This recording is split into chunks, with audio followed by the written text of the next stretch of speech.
Good afternoon again. Sorry about the technical things, not quite sure what's going on there. But it is really good to be here at the studio this Thursday lunchtime. We are here live, as you probably guessed if you've just seen all those things go wrong, live here at St Seth's Church, and I'm welcoming Gavin Dickson, who is the leader of King's Church here this afternoon. But maybe more importantly of that, or what goes hand in hand with that, Gavin is the manager of King's Money Advice Centre. We're talking about money issues and debt, all the things around there, and so we'll speak to Gavin about that in a few moments. Thought we'd better start really with some good news, and of course many of us watched the football match last night. We did. Great news that we won that. It was a bit of a tough game. Gavin, I know you're a mad football supporter, if I can describe you in that way. Yeah, well, yes, I've been described as mad before, yes. Keen. Yes. And presumably you watched the game? I did. It was nail-biting. A bit nervous, wasn't it? And I think the better team won on the night, although the circumstances surrounding the victory, perhaps not something to be so proud of. Yeah, so one of the things we were talking about during the week, actually, it's school sports day times. And one of the schools, I don't know, it's where your kids, well, Dave's kids go to, they have non-competitive sports. Yeah.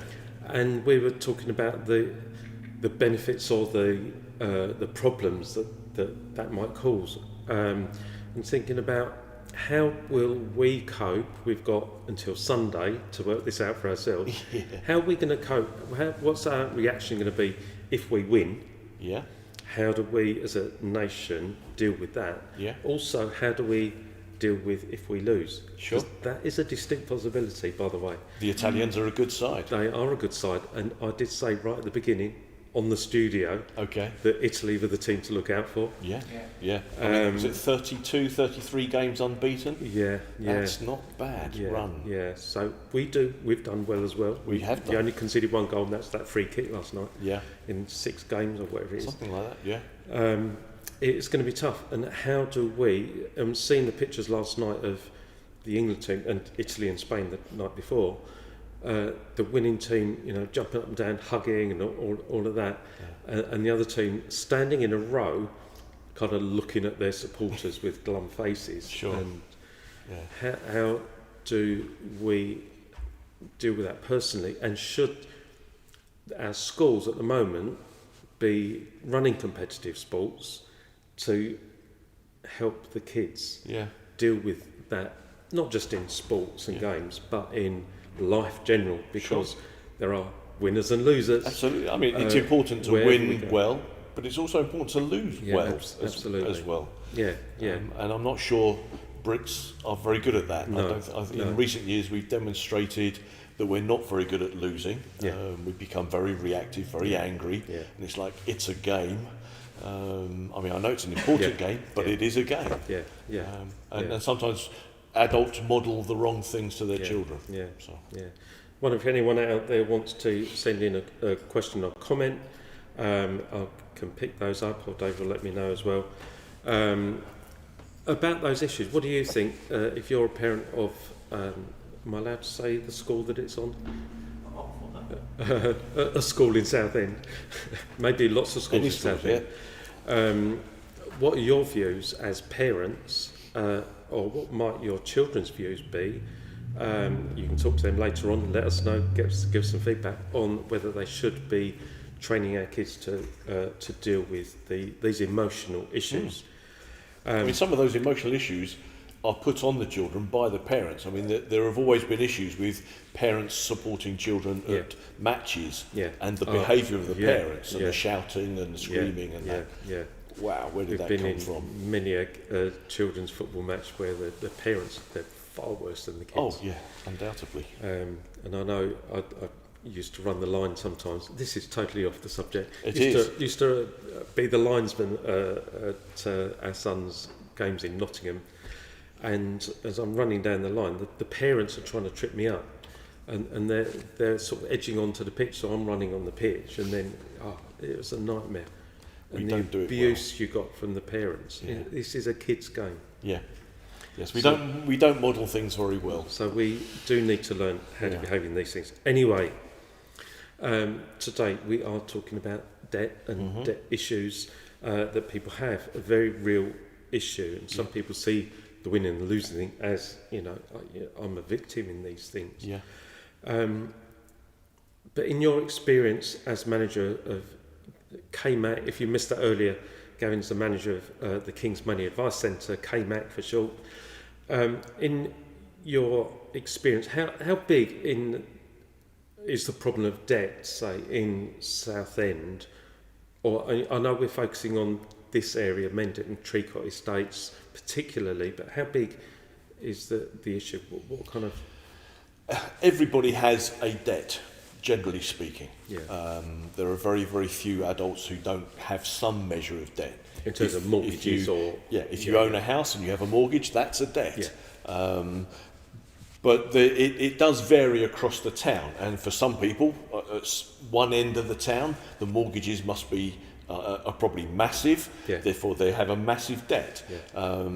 Some people in other areas have rent debts or rent arrears debts or council tax debts, that kind of thing. So, or credit cards, unsecured lending debts. So it's how do they manage that debt is the issue more than the debt itself. Yeah, I mean, as I say, I've got a debt because I've got a mortgage. Yeah. So being in debt like that is not the problem. Yeah. It's the managing of the debt Yeah. and whether that debt rules your life or not, Yeah. and does it impact you in many other ways, your health, your well-being, relationships, that kind of thing.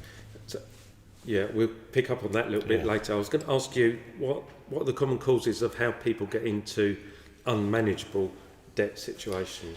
What are the common causes? In the early years of KMAC, which is 2008, 2009, we probably had a high proportion of poor spenders, people who just like to go out and buy stuff. Right. And reckless spenders, shall we say. They want the next big phone, they want the next big TV, they want. So I think in the early days we attracted quite a number of those kind of folks. Nowadays, I would say over that period of time, there's been a real shift to those who are in debt because of circumstances, not because of their own spending behaviour. So things like a spouse passing away, a relationship breaking down, a family unit not working as it should, their health, their physical health, their mental health, their jobs, employment, unemployment. There's all sorts of things now that actually push people over that into unmanageable debt, and they're bouncing around their debts. They're not managing them at all. Is it more prevalent in young people or older people? Is there any... Debt doesn't seem to choose who it attracts to. If you've got a younger person whose approach to having the next big shiny thing, that can cause them to make poor financial decisions. And also, and I think this has been recognised by the schools and the education, there is financial illiteracy. People are not aware of how money works. They're not aware of how bills and incomes and expenditure works, and maybe they see modelled, a bit like the bad parents at the football pitch. They see modelled in adults a very very easy approach to being in debt, as though it's acceptable, it's good, it's okay, it's you know. So if someone takes up a mobile phone contract, say, and that's £30 a month or £40 a month or whatever, then something else that's another £5 or £10 a month, and suddenly it becomes unmanageable. They or have a credit card and spend too much, and it comes down to payday, and then they haven't got enough money to pay the credit card back or whatever. So and then the next month it will get worse and worse and worse. And this may be a bit simplistic. No. But and that seems to me to be a downward spiral. Yes. that the reality? Is that It is. and how do people get out of it? Well, there's the honest answer to that is many people don't, and they just live with being in debt perpetually. They have no idea about their finances. For some people, their reaction is kind of a head in the sand approach. If I don't even look at the bills, and we've had clients who they can't handle opening the envelopes. It's such a grip on them. It's had such an impact. I can think of at least 2 or 3 clients who used to just bring carrier bags full of unopened envelopes because we would do it for them. And so some people then, when it comes to credit cards, rather than pay off what they owe, they'll pay the minimum, thinking that that's okay, not really appreciating that it's starting to attract interest at a fair whack, and charges as well. So they're paying the minimum, but the bill is growing increasingly. So there are steps that people can take, but for example, you can address the credit card thing, but you've got to stop using it first. The credit card company is not going to help you if you still use it. Sometimes it's a scissors job. Get the scissors out and cut it up. I remember doing that myself 30 years ago. Credit card debt was out of hand, and we cut the credit cards up and use them sensibly now. But unfortunately, some people, because they have low cash flow, they use their credit cards for paying things like utility bills.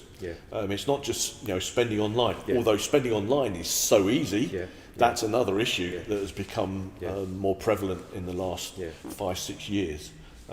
Buying stuff online, they keep your credit card and you just best. That's an easy way to buy stuff, isn't it? Sometimes you bought it before even realising it.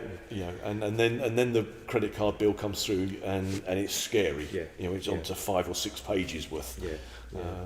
And of course, in this current environment, we've moved almost exclusively to a contactless way of paying for things. Shops will now accept credit card payments on £2, £3. People are used to doing tapping all the time to pay for stuff. Nobody uses cash, so people don't have to work out whether they can afford it or not, whether they've got the cash on them or not. Because the shops don't take cash anyway. So that's a COVID kind of thing, which could. Has that been a catalyst to more debt? Do you think this last year or so? Quite possibly. Because people have been very wary about their employment situations. Southend has a very high care home they're all over the place, which means you've got people working who are the heroes, really, who have been exposed to COVID in a way that was never intended for them to be exposed. They're not on the highest wages. And yet they don't know from one week to the next often if they're employed, if one of their clients catches something, and then they all have to isolate. Their income fluctuates massively, and therefore it's like, well, how can I pay my council tax? How do I pay my rent? How do I pay my food on the table? Uniforms still need to be bought, all sorts of things still need to be paid for, contracts still have to be honoured, so that causes a massive fluctuation, and it's not just limited to those in the lower earning people who are earning very, very reasonable. Their jobs are disappearing, so there could be a downside to this working from home that people hadn't anticipated. Like a company might discover that actually, if everybody's working from home, we could outsource this to maybe a nation who earns substantially less. That could be something that's just around the corner if we're not careful. You mentioned earlier, and this might feed into that, about the debt causing relational problems and mental health issues. From little bits that I know is that mental health is a big issue and is very linked with people in debt. Is mental health the cause of debt, or is debt a cause of mental health? I think you're looking at a number of different categories or instances. For example, if somebody has a mental health issue, it will affect a massive range of their life. It will affect their relationship. It will affect their managing, their decision making. It will affect their own view of themselves. Finance will be included within that, and they will. We come across fear quite a lot. We come across confusion quite a lot, where people just make a decision to ignore something, hoping it will go away. The head in the sand, the drawer full of unopened envelopes. That is a poor mental health issue, isn't it? But that is indicative of a mental health issue. But actually getting into debt through circumstances that are not your own can lead to mental health issues. People begin to have a very low view of themselves. They think, I'm not managing, and they talk themselves into, and their body, comes alongside and says, we don't feel well either. And it can escalate if you're not careful. And some of our clients have support workers for that very reason. That is a huge issue. Just before we went on air, Gavin was reading out some of the statistics. I'm not going to ask you to give the statistics, not just because you've lost the thing, but it was talking about billions of pounds. And I was said, I just can't compute. I can't get my head around the billions of pounds that the country is in debt, personal debt, that we're in billions. The overall figure is that there is more personal debt in the nation than a government will spend in a year. That is just incredible. It's mind-blowing. So that includes mortgages and credit cards, but all forms of debt is bigger than a government will spend in a year. So KMAC help people to manage their debt. Firstly, I've got so many questions. Firstly, are you looking for people to use your service? Or are you up to your eyeballs in it? We have a capacity. Part of that capacity is down to our ability to staff that thing. The availability. All our folks are voluntary, and they have other things to manage, families, that kind of thing. But also, our clients are a snapshot of the problem that's in Southend regarding debt, how debt is handled. So we have a kind of a two-pronged thing. We have our clients. At the minute, we have about 20 clients. We're dealing with about £400,000 worth of debt, something like that, across those 20, as an average across those. But if they're a snapshot of the debt issue that's going on in Southend, then another part of what we do is to try and affect policy, if we can, with the local authority as to how it deals with debt. And we're very encouraged to see how changes are being made, even with the local authority. I'm encouraged by how many creditors now have specialist lines, specialist departments to deal with people who are vulnerable. So that has changed in the time that we've been running KMAC. So if we flung the doors wide open and advertised our services, we would be inundated.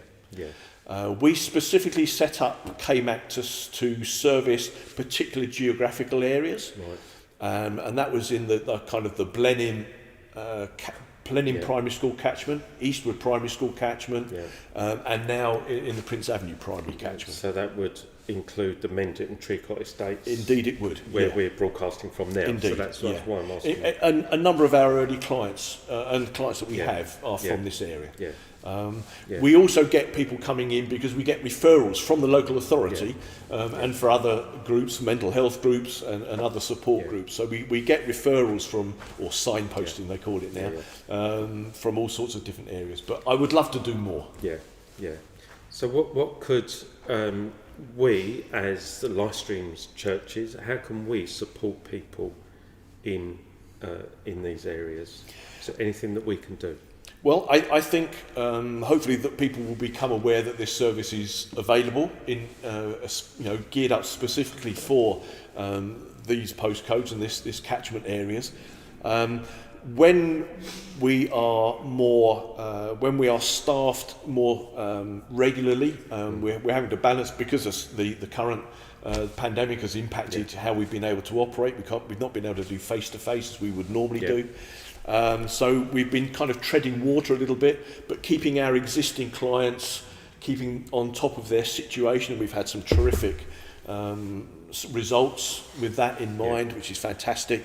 There will be a day when we can increase our capacity again. And to that extent, we will put out some cards at the Life Streams churches, King's Church, into the primary schools. I will have appointments with the heads again, as I did right in the early days, the head teachers, just making them aware that, because the head teachers have their finger on the pulse of who in their school is a struggling family or a struggling individual.